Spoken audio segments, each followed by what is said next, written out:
Hello, my name is Jill Berry-Bowen, CEO of Northwestern Medical Center and your host of the NMC Health Beat Show, dedicated to discussing important healthcare topics of interest for our community. Today, I'm talking to NMC's Chief Financial Officer, Chris Hickey, about NMC's soon-to-be submitted 2019 budget, and we have to laugh about that, and about the effective payment reform on hospitals. This is my most exciting topic. So, Chris, thank you so much for being here on the show. Absolutely. This is one of my favorite times of the year. Anytime I can talk about budget, it's always exciting. You're not saying that with a straight face. Yeah, that's true. That is true. No, actually, Chris, I know you've been on this show before. I have. So folks you should tell them a little bit about yourself. Yep. But it's really been incredible to have you part of our team. I know you're almost over 2 years now, and to have your mind in such a complex budgeting circumstances, on all seriousness, it's really great to have you on our team. So tell folks a little bit remind them who you are, and then we'll kind of dive into what this budget process is all about. Sure. Well, it's been my privilege to be here for just about 2.5 years. I came in January a couple of years ago. I've got significant experience in healthcare. I've been in healthcare my entire career, right out of college. I'm always afraid to say how many years, because then people know how old I am. But it's been over 37 years that I've been in healthcare, and enjoyed every bit of it. And especially the last 2.5 years, it's been great. This is my first hospital in Vermont. Mostly I've worked in New York State and a little bit in Massachusetts. So coming to Vermont was an experience. I came from a state, New York, that most people consider one of the most highly regulated states, and came here to Vermont and realized Vermont is just as heavily regulated. And it's been a real learning experience for that 2.5 years, and just getting the environment, meeting the folks, understanding how healthcare works in the state of Vermont. And it's really been very educational and very exciting as well. Yeah, exactly. It is. I mean, there's really no better time to be part of healthcare, right? And kind of redesigning the future, no matter how challenging it is. It's, you've seen so much over the years in healthcare. And, I always tell folks, it's all about, continuous improvement. And we have to constantly find ways to improve how we're paid, how we provide care, how we save money. All of those issues are what's our challenge, and significant parts of budget and how we do our budget. Great, thank you. So as we think about the process, we're right in the middle of developing the 2019 budget. Right. So maybe tell us a little bit about what that's like and how that is developing for Northwestern Medical Center. Yeah, absolutely. And I'm always afraid I'm being a little redundant from what I did a year ago, but hopefully it'll be new and information for folks. But our budget process is a lengthy process. It actually starts shortly after the first of the year, right? In the end of January, beginning of February, we start focusing on what our business is going to look like in 2019. We meet with all our physicians, and we talk with them about how they see their practices changing, how they see volumes changing. Because our business is all about who we're treating. And how many people we're treating. So, we're sitting back and figuring out how many emergency department visits are we going to have? How many occupational health visits are we going to have? How many inpatients are we going to be treating? And that goes right through our business, right down to urgent care, primary care, physician practices. So that's the first step, and the most important step, because after you've determined your volumes, then you can start building, well, what do I need to support those volumes? What's the staffing levels that we need to support those volumes? What's the expenses that we need in terms of space and heat, light, and power, and just to be able to open the facilities on a daily basis? The supplies that are needed to treat those patients. We also do, at the same time, what we call our capital budget. And our capital budget is the bricks and mortar and the equipment that we need to support the organization. And that's equally as challenging and it goes parallel with the operating budget. As you know, we've got a beautiful brand new building. That was part of our capital plan many, many years ago, and just coming to completion. And, you know, it's never ending in healthcare. There's always a need to replace aging equipment, but there's also a need to look at technology and how has technology changed. Huge. We're making significant investments in information technology, as an example. It's become a significant part of our budget over the years. But the capital process will follow the operating process, and both of them will complete right around the beginning of June.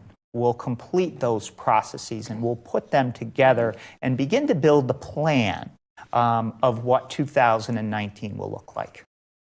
Yeah, it's pretty comprehensive. You make it sound so succinct and tidy, but there's so much complexity in it. And what about payment reform? Yeah. I mean, what's changing in the payment world? Yeah, that's a real significant change that's been occurring over the last 2 years. Really, it was really starting right shortly before I got here, and then really took off once I got here. And that is the movement towards payment reform, as you use the term payment reform. What is payment reform? Payment reform is really changing the way hospitals are reimbursed and healthcare providers are being reimbursed. Right now, it's focusing primarily on the hospitals and the change in hospital reimbursement. But I expect over the next 10 years, 5 to 10 years, it'll expand and it'll affect other providers as well. The big change for us is moving from what we call fee-for-service reimbursement, which is getting paid every time someone comes to our facility. Every time they have a procedure done or a lab test done or surgery, or they have to have an inpatient stay. We've typically and historically gotten paid for every time they come in, what we call a fee-for-service. There's other methodologies in terms of how that does, but that's primarily the best singular definition of that. That's changing now to more of population health reimbursement, okay, or what you'll hear the term capitation, capitated reimbursement. And what that is that we get a certain amount of money to treat a patient, and it's the same amount every month for 12 months. So we know at the beginning of the year exactly how much money we're going to get to treat a particular or to service a particular patient. And it doesn't matter if we have to service them a whole bunch or we have to service them minimally. It's still the same amount of reimbursement. It adds risk, but it also adds some level of certainty that makes the budgeting process a little bit easier. And I emphasize the word little bit because it does add risk. It puts risk that used to be borne by insurance companies and now is being borne by the healthcare providers and in particular the hospitals. So the insurance companies were always the ones at risk if someone needed more services than their premiums may be collected. And they won when the services were less. And that's really just been shifted over now to the hospitals. Now, it's not a full change. Only about 20% of our business in 2018 is going to be based on that type of reimbursement. We still have 80% of our business that's still paid in fee-for-service. In 2017, it was only 9% of our business that was really impacted by this. So it's a transition. It's a transition from one methodology to another methodology. And it's likely that transition will take 5 to 10 years before it really matures out to that's flipped so that maybe 80% of your business is going to be capitated and 20% of your business is going to be fee-for-service.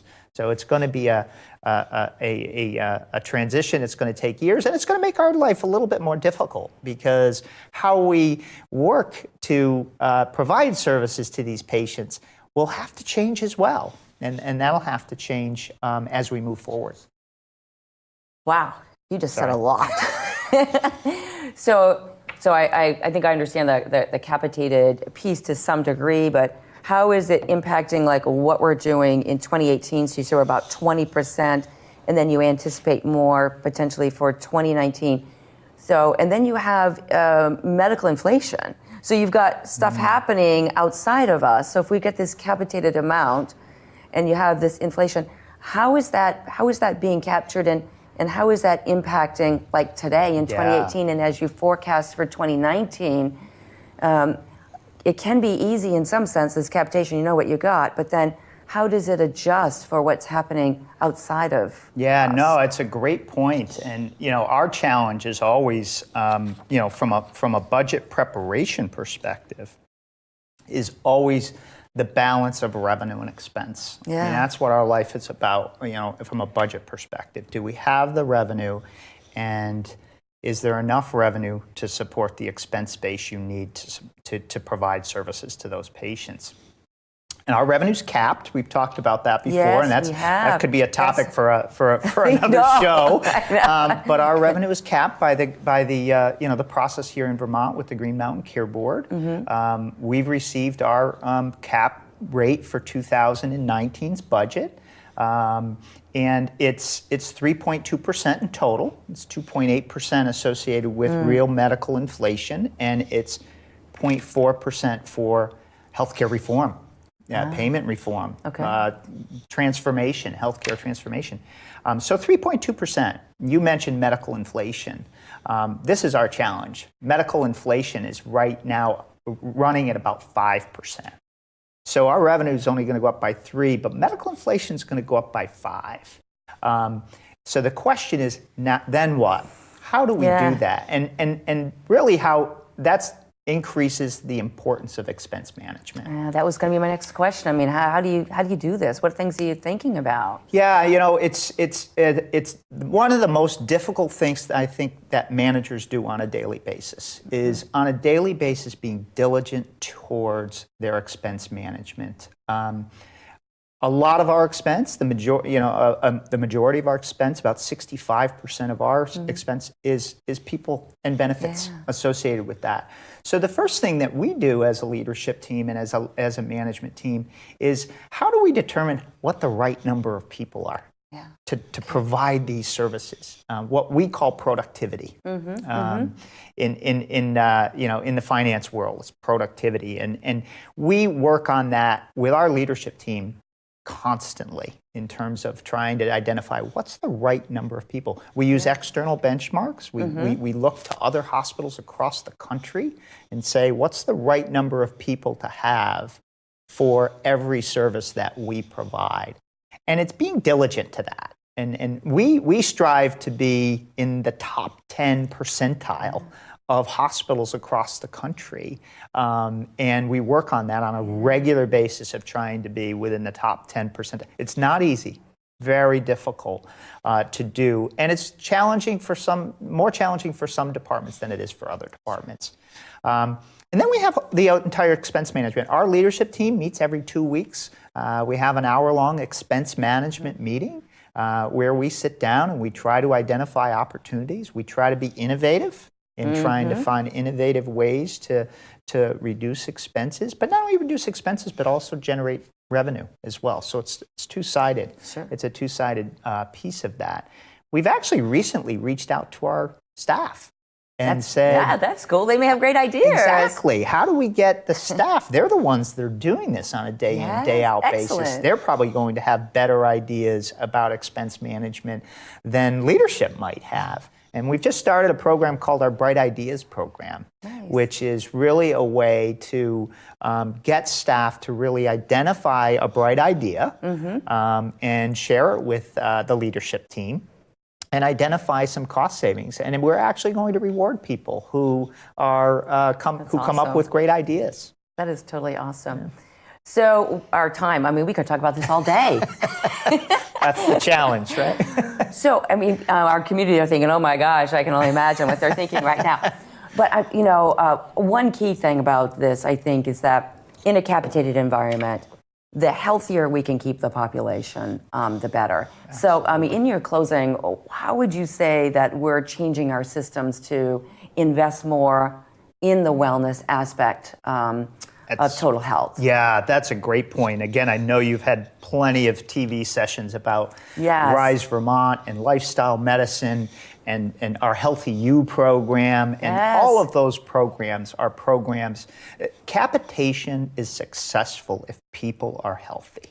Perfect. And it's all about being healthy. The healthier that people can be through our programs like Rise Vermont and Healthy You and lifestyle medicine, the less people are going to need to move into chronic management of healthcare. One thing we didn't talk about, and it's really the key to capitation, is what we call care coordination, which is really managing the care of patients. And again, topic for another show, but really a critical part of that. Because we can create a series here. Right. That's terrific. Well, thank you so much. The work is complex. You've made it sound easy and simple, but we know how hard your job is in trying to pull everything together to manage a budget in times like now where we're changing really every minute and trying to keep up. So thank you for your great work and your tremendous leadership. I really appreciate the partnership that we have in leading Northwestern Medical Center. Appreciate it. Thanks for having me. Yeah. So I'm Jill Bowen, CEO of Northwestern Medical Center, and so grateful that you tuned in with us to learn about the complexity of hospital budgets, but really know that we're working very, very hard to balance that high quality with that efficiency to make it the best for everyone in our community. And the role that you can play is to be your best self, your healthiest self. That will help our system overall, because it is about your health. So thank you for joining us.